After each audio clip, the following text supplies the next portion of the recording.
Are you guys finished? Because I can come back.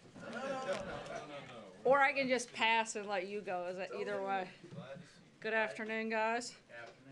As you know, the President spoke at length during the immigration meeting this morning and answered even a few questions for you, so we're going to keep it a little shorter today here in the briefing.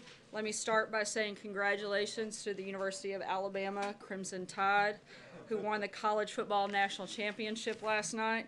The President had a great time at the game, and needless to say, that was a finish for the ages. I was obviously a little disappointed that the Arkansas Razorbacks weren't in the game, but as I've said many times, the SEC is the best conference, and I was glad to see Alabama and Georgia fighting it out. As I said, we're going to keep it short, so with that, I will take your questions. Major.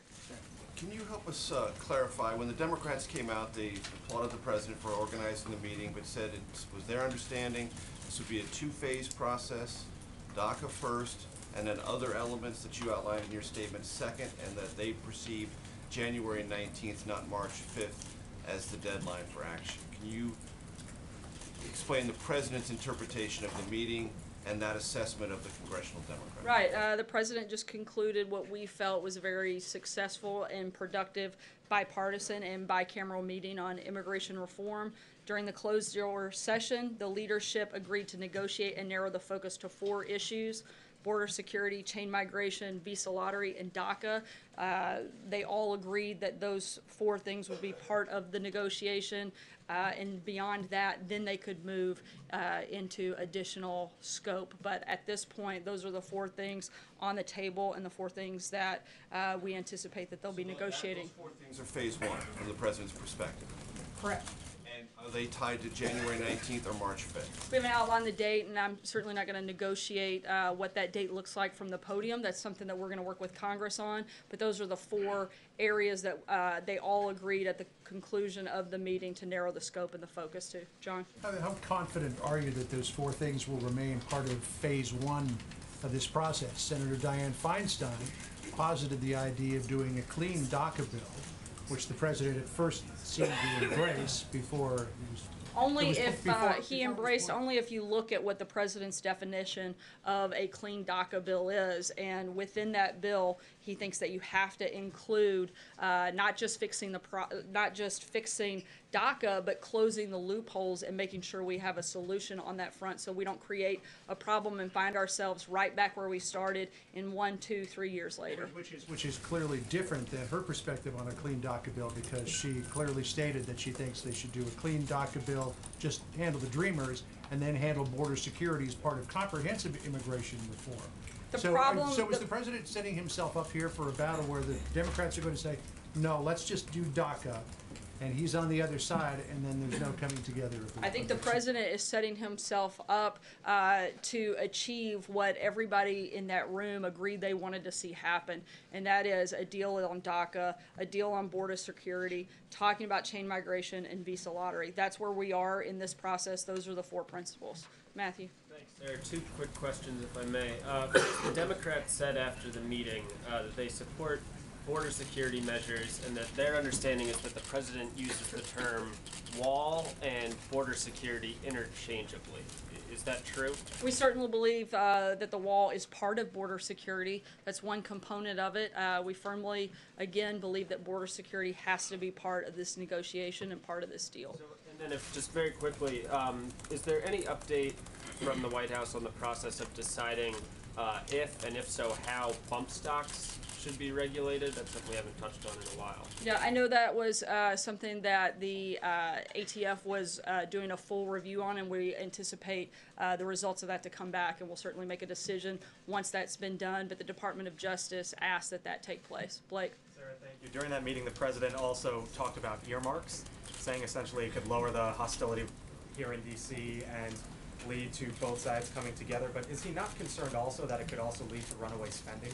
Look, the President said you have to be careful with that, and you have to have controls on earmarks. The broader point the President was making is that partisan politics have become a big problem in Washington. We've gotten to a place where Democrats and Republicans are fighting more than they're fixing, and he wants to find different ways to bring more and more Democrats and Republicans to work together on legislation to move our country forward, and he threw that out as one suggestion. suggestion on how we might be able to do that. Is the president expected to, or is he planning on making this an annual event, him going to Davos? And do you have any details on what days? I believe it's a 4-day event, when he might actually go? We're still finalizing the details on exactly when the president will be there. We don't have any commitments beyond this year at this point, but as we said earlier today in a statement, the president will attend, and he welcomes the opportunity to go there and advance his America First agenda with world leaders, and he is very much looking forward to being part of that process. Margaret? Hi, Sarah.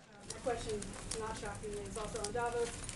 During the campaign, the Trump campaign made the decision not to go, and I think the concern at the time was that this is viewed by some as a gathering of global elites, so that wasn't the president's campaign message or message to his base. And obviously, you guys have, your thinking on this has evolved a little bit about who it's a message for and what message you can do, but is this, has his thinking Our thinking hasn't changed at all, just to be extremely clear. The president's message is very much the same here as it will be there, just the same as it was here as it was when he made many stops in Asia. This is very much an America First agenda. The president is still 100% focused and committed to promoting policies that promote strength for American businesses and the American worker, and that's going to be the same whether he's in the U.S. or any other place. What I wanted to ask also is, do you have a fuller picture of that U.S. delegation that you could share with us at this time?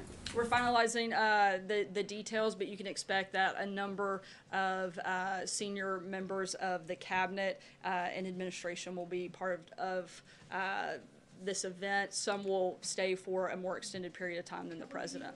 Leaders, bilats while he's there. Again, we're finalizing the details of the trip. As all those things are locked in, we'll certainly make sure you guys are well aware. Cecilia. Thanks, Sarah.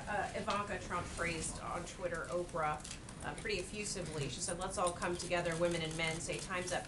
Is that the message from this White House, the support of this time's up movement?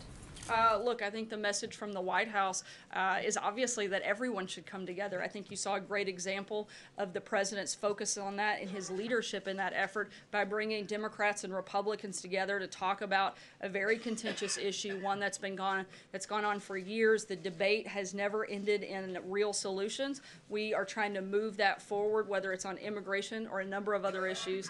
I think the president's showing his leadership on that front, and we're going to continue to look for ways to bring the country together. Having been on the campaign of a political outsider, what advice would you give a political outsider like Oprah, who seems intrigued about the idea of running? I'm not going to focus on anyone's campaign other than President Trump's re-election. I'm sure if she decides to run, which I think the president states he doesn't feel she will, I'm sure she'll have help with that. Is she qualified?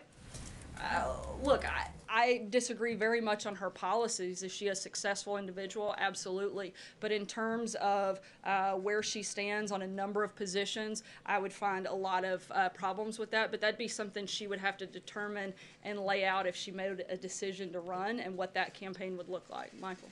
Can I ask just a question about phase 2 of the immigration issue as the president laid it out today?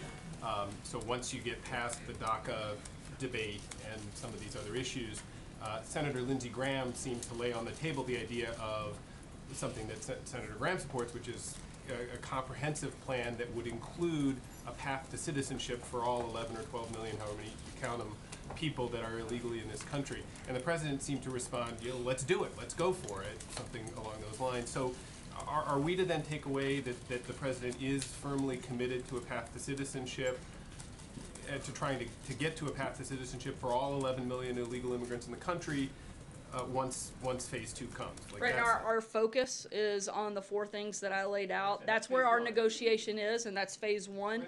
And that's that's our focus and our priority. We're certainly open to talking about a number of other issues when it comes to immigration, but right now, this administration is focused on those 4 things and that negotiation, and not a lot else at this front. Zeke.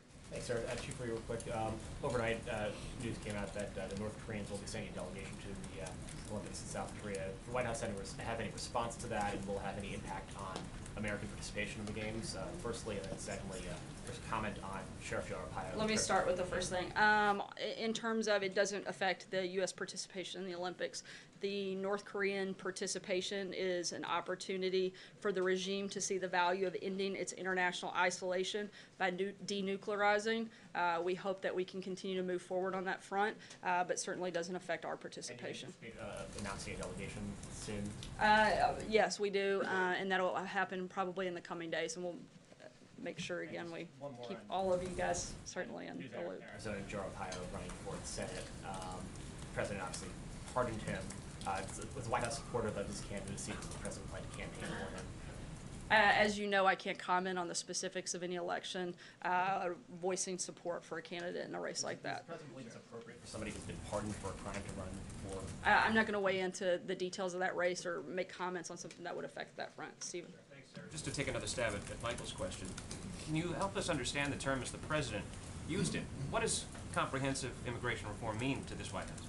Again, our focus, like I told Michael, is those 4 priorities: border security, ending chain migration, ending the visa lottery system, and coming up with a permanent solution to DACA. That's where we're focused, and that's what we're going to be committed to during this negotiation process. As much as the president today seemed to say, okay, let's go on to comprehensive immigration reform the afternoon. As he said, once we get through this process, he said, let's get this deal done, and then we'll take an hour off, and then we'll move on to the next phase of the negotiation. Right now, this administration is focused on those things and making sure we get that deal done, and then we'll move forward from that point. So Jessica? has the president not decided what comprehensive immigration reform means to him? Look, I'm not going to negotiate with you from the podium. This is something that the leadership agreed to, primarily led by Kevin McCarthy and the president in this meeting, that this would be the focus coming out of today. Let's get a deal on this, and then we'll move forward and talk about other things. Jessica? Sarah, on trade, there's a meeting of trade officials, I understand, at the White House today concerning the trade agenda for 2018. How much will trade and trade action, particularly against China, be part of the Trump administration agenda this year? Look, we're going to continue to push for making sure we have the best deals possible, certainly deals that benefit the American worker. When we have specifics on that following meetings that take place, we'll keep you guys aware. But our position is going to be to continue to fight for and push for better trade deals that benefit this country and American workers. Jordan? North Korea, if you can just clarify, in the delegation we're sending, are Jared and Ivanka going? I didn't actually announce the delegation. I said that we would have that announcement in the coming days, and that will be when we release the names of who's attending. Jordan? Thanks, Sarah. It's pretty unusual for us in the press corps to have a front row seat to those kind of negotiations in the cabinet room for around an hour. Whose decision was it to allow the president to witness that entire negotiation, and what was the goal of having us sit there and watch? Just to be clear, you weren't there for the entire negotiation because the deal didn't take place until after you guys left. I think a number of individuals in the room felt it was a good thing to let you see the cooperation and the conversation between both sides and see how we're working and leading to move the ball down the field and come up with some real solutions. John? Yeah, thank you, Sarah. Going back to the wall, last summer, Governor Gracchus, the head of the Mexican Governors Association, said that when the president started talking about a price tag on building the wall, that meant he'd given up on his idea of making Mexico pay for it. Now, in his remarks in Tennessee and in his recent speeches, the president has talked about the cost of the wall, and there's been no mention of his standard phrase, and Mexico will pay for it. Has the president abandoned the idea of Mexico paying for the wall? No, he hasn't. Phil? On trade again, negotiations on NAFTA will start again at the end of January in Montreal. Listening to the president in Tennessee yesterday, is he more hopeful? Does he still plan on scrapping the deal if he can't get everything he wants? Look, the president, as we've said many times before, wants to make sure that we have a deal that benefits America and American workers, and we're going to continue through that process and make sure that whatever we do, we get the best deal possible. Is he A little more hopeful than you was 6 months ago? Look, I think the president's always been helpful that we can get a better deal. I think that's why he ran for president, is to make sure that he's pushing an agenda that helps Americans and particularly helps American workers. And he's hoping to close a lot of those trade deficits and get rid of some of the bad trade deals that we've had in the past. Olivier? Thanks, Sarah. Sarah, when the president declined to certify that the Iran nuclear deal was in the U.S. national interest a couple months ago, he said he needed to see action in Congress and from American allies. Has he seen enough of that action? Senator Corker's under the impression that it's possible that there's been enough progress on the legislative fix, at least, that the president might be willing to not reimpose sanctions. We haven't made a final decision on that, and we certainly will in the coming days, and we'll make sure, once again, you guys are some of the first to know. Peter. Sarah, just to be clear, if the president wants a bill of love, why doesn't he drop the demand for a border wall and deal with the Dreamers alone immediately? Because you have to have a full solution to this problem. You have to make sure that you're taking every step in border security, and you want to make sure that if you fix things on DACA, you don't create and exacerbate the problem and have to deal with it again in a year. The president wants to make sure we have a clean solution to that front, and that's what we're going to do. So what does the president say to young men like 24-year-old Jesus Contreras? He's from Houston. He's a paramedic. He's been working hard in this country to help make other lives better, who are now waiting for Congress to come up with something, or they may get shipped to a country they've never known. He says exactly what he just did in that room. Let's work together. Let's figure this out. I'm leading on this effort and bringing all the members that need to be part of the conversation to the table. And he said he was confident that they would come together and get it done. And so that's what we're going to do. Just a quick one about last night, only because it made I'm going to keep moving because we're going to be short on time. Chris, go ahead. Sarah, over the holidays, the president terminated the tenure of the members of the President's Advisory Council on HIV/AIDS. Does the president want to see those positions refilled in his administration? We're looking at the different options, and we'll keep you posted if we have an announcement on that front. Steve? Is he going to add any stops to the Davos trip, and is he actually going to address the group there? There aren't any plans for additional stops, and we'll keep you posted on all the details of the schedule. Trey? Questions for you. First, does the White House have any reaction to the testimony that was released today by Senator Feinstein's office regarding the Fusion GPS dossier? I haven't had any conversations with anybody specific to that front, so. And if I could follow up on the immigration meetings today, is the president concerned about the differences that Democrats and Republicans have when it comes to defining phrases like border security? They have a lot of things that they agree on, and that's what we're going to focus on. But again, I'm not going to negotiate with you guys. Look, I've laid out what the principles and the priorities are and what all of the individuals in the meeting today agreed to narrow the scope to, and that's what we're going to continue to push for. Jake? Thank you, Sarah. First of all, on border security, we're hearing a lot about immigration. How big of a role, though, does drug trafficking play right now in vis-a-vis the president and Congress? It's certainly a factor. It's one of the reasons that the president is very committed to border security, wants to stop the influx of drugs coming into this country. But surely it's going to be more than just the wall, because drugs are very easily flung over a wall, right? Correct. Border security is more than just the wall. And about the report that Mueller is expecting to be sitting down with the president in the coming weeks. What do you have to tell us about that? The same thing that we've said many times before, that the White House is not going to comment on communications with the special counsel out of respect for the special counsel and its process, but we're going to continue to be in full cooperation with them. Charlie? Thank you, Sarah. A lot of immigration critics believe that a DACA deal by its very nature is considered to be amnesty. Does the White House believe that that is amnesty? No, and we believe that this is an important part of the process, and again, one that we're committed to finding a solution for. Steve? Yes, Sarah. Has President Trump been briefed by President Moon on the negotiations that the South Koreans had with the North Koreans? And what would this White House like to see as the next steps from Pyongyang? I mean, I think certainly the next steps would be denuclearization of the Korean Peninsula is our #1 priority, and certainly what we would like to see. We are in very close contacts with our South Korean allies about these conversations. The president spoke with Moon over the weekend. I don't believe they've spoken since then, but I know officials from our administration have been in touch with officials from the South Korean side. Jim? Just to be crystal clear on this, does the president want a wall in exchange for giving those dreamers protection? The president wants border security. Okay, and just to be clear. okay, so what does border security entail? Does it include the wall at this stage, or could the wall wait until later?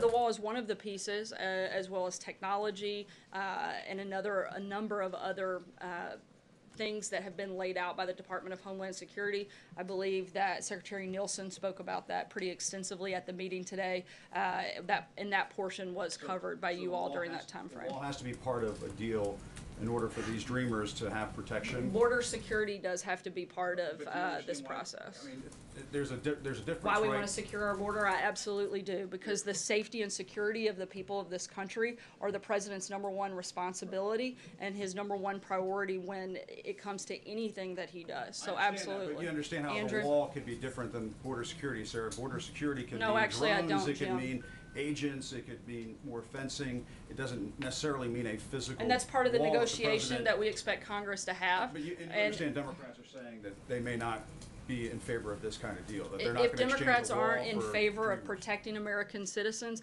then I think we've hit a sad day in American history, but I don't believe that to be the case, because as we heard many of them say as they sat around that table when several of you were in the room, they are committed to border security. They do want it, and most of them have voted for it previously before this legislation hit the floor. So anything different is just... wall. If they say thanks but no thanks for a wall. Jim, I'm not negotiating with you. I'm going to let Congress take care of that. Andrew?